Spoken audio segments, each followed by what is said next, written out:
instead of this and that, I'm going to dehydrate this evening in the dehydrator here inside the house. I'll show you what I got going on here. I got this huge 16 ounces of super greens at Safeway a few days ago for absolutely free.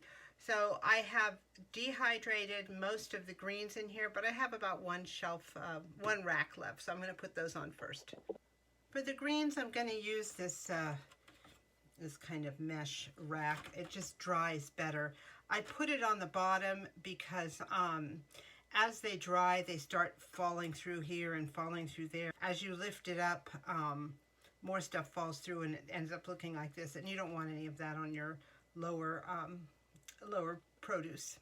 I'm just going to spread this out. It doesn't really matter if stuff overlaps or whatever. There's a lot of shrinkage with greens, just like when you cook them.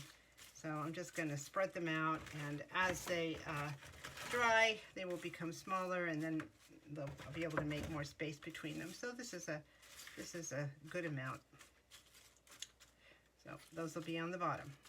The next level is going to be, I have one orange and a couple of lemons. These are so great. I have never dehydrated oranges, but I'm looking forward to it. I have dehydrated lemons, and they come out just fabulous. They get sometimes a little darker, but they're so great in tea. I've put them under the skin of chicken. I put them into rice as I'm cooking it.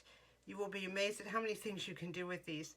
So I'm just going to slice these up and lay them on this rack, which is a opaque rack. It's a solid rack, mainly because these citrus fruits are kind of juicy or whatever, and they will go through the net type rack and get the bottom kind of dirty and wet. So this is a good choice for the citrus fruits. So here it is. I tried to cut them as evenly and as thinly sliced as I could. I do have a mandolin, but that doesn't cut citrus fruit as well as other stuff, so I did it by hand. You know, the thicker ones are just going to take longer to dry. It's no big deal. I don't worry about the seeds. Once these things are dry, the seeds fall right out. So I'm going to do one more rack. I've got another lemon, and then we'll go straight to the apple. And here are the apples. You can cut them into rings, but I prefer just to slice them in-house and put the flat side down and just cut that way. It's so much faster. I'm going to sprinkle a little bit of cinnamon on them right now. Well, there's been a slight change of plans. I found this cinnamon sugar from Dollar Tree in the pantry, so I think I'm going to use that to sprinkle on the apples. Just a little sprinkle per apple like this. Probably more is coming off than needs to, but that's okay. Can you really have too much sugar and cinnamon? And there, we're ready for the lid. Again, you may see some seeds here. Don't worry about it. When the fruit dries, all the seeds will just fall out. All right, the lid is on. For fruits and vegetables, it's about 135. So I have the dial at 135, and I'm going to turn it on right now, and it'll just start dehydrating. I'm going to have to check it over the next few hours. Some things might dehydrate faster than others, but it's all fine and good. Let's get started. Well, I had these in overnight, about 10, 11 hours. Let's see how everything is faring. Take the lid off. These look beautiful. They feel pretty ready, but sometimes it's hard to tell until the fruit and vegetables have completely cooled down if they actually are ready or not. But what I'm going to do in the meanwhile, while they're still warm, is to just loosen them from the rack here, from the rack liner, because as they cool, they can get stuck. So I'm just going to loosen these, so if they are ready, I can take them off with no problem. If they're not ready, I can put them back in, and they won't be stuck the next time. See how they kind of stick? All right, so I'm going to set these aside, let them cool. The lemons seem ready, but I'm not entirely sure.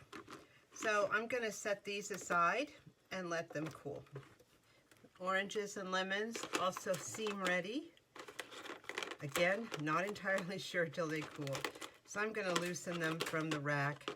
What I think I'm going to do in the meanwhile is consolidate the other tray with this one. So if I have to put them back in, I'll just need the one tray since they've shrunk a little bit. Some of them aren't ready yet. So I'm going to wait until they cool it'll be easier to tell if they're ready or not. And then the ones that are ready I'm going to take out, and the rest I'm going to put back in. These are very ready. The spinach leaves were at the bottom. So these I'm going to take out and put in a jar and turn into a powder. And here we go. I'm going to put them in here for now. My little magic bullet just broke yesterday. Ironically, when I was making powder for the rest of the spinach that I made a few days ago. So in the meanwhile, I'm just going to put it in here and put it in my little cabinet that doesn't have a lot of light, where I put all my dried, my dehydrated things. And when I get another magic bullet in the next few days or weeks, I will then powder these up. It's amazing how little powder you get from this. By the time the whole 16 ounces is powdered, I'll probably have about this much powder. It's really astonishing, but it's packed full of nutrients and you don't need a lot to get what you need out of it. So I'm going to put this away, and I'm going to wait for the others to fully cool to see if they're completely ready. This is why I suggested you put the spinach on the bottom if you're doing different things in the dehydrator, because it does tend to crumble and you'd hate to have this all over your oranges and apples. I've let everything cool off. The apples are fine. They're crispy and don't feel wet. So I'm going to put these in a jar. The citrus fruit, on the other hand, needs a bit more time. Some of them are done, some aren't completely done. They are very moist, citrus is. So I'm going to put these back on at 135 where they were before and check on them in a few hours. So a few hours have passed. These are all nicely dried out. I think they were tremendously helped by the fact that they were the only rack and right next to the heating element. So these are fine. I'm going to separate the orange and the lemons out and put them in separate little airtight jars. I'm really looking forward to using these and the apples this winter. I give out cookies, but I also like to give out other things too. And I'm also planning to do some brewed teas and mulled teas. So I'm going to be using some of these and cinnamon sticks, etc., to create my own nicely flavored winter drinks. So that's how I do multiple levels of dehydrating different fruits and vegetables. I love my dehydrator, and thank you so much for watching.